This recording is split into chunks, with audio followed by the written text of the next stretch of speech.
Nouvelle affaire Benalla, l'ancien garde du corps d'Emmanuel Macron est en garde à vue, on l'a appris tout à l'heure. Cette fois, les accusations portent sur un contrat de sécurité, contrat qu'avait signé son acolyte Vincent Kras avec un oligarque russe. Bonjour Karim Akiki.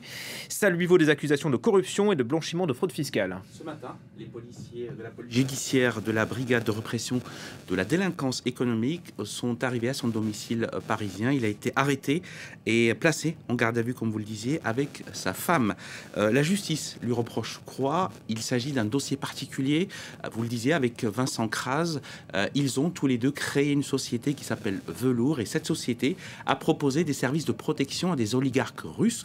La justice voudrait savoir, en d'autres termes, si Alexandre Benalla a profité de sa position à l'Élysée à l'époque, parce qu'on parle de fait au moment où il était à l'Élysée, avant de quitter l'Élysée, pour justement avoir ce contrat-là et proposer en contrepartie peut-être des secrets russes. Parce que quand on regarde l'ordonnance de mise en accusation, il est notamment poursuivi de corruption, trafic d'influence, faux et usage de faux, abus de biens sociaux et blanchiment de fraude fiscale.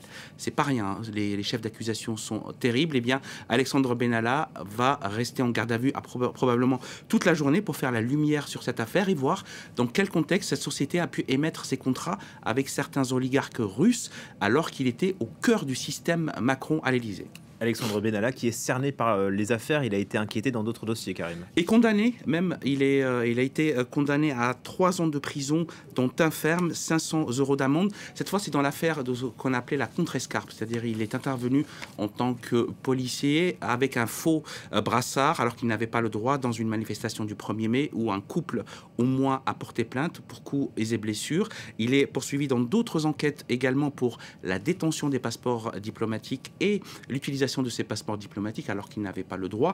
On le voit bien, la justice se resserre son étau autour d'Alexandre Benalla, qui a d'abord clamé son innocence en disant qu'il avait la possibilité de le faire et le pouvoir de le faire, notamment d'intervenir à la place des policiers. Et puis dans ce dossier économique très compliqué, il va avoir beaucoup à faire car la justice va l'interroger, comme je vous le disais, longuement, et très probablement il y aura à l'issue une mise en examen, nous dit-on, du côté de la police judiciaire. Merci beaucoup Karim pour ces informations.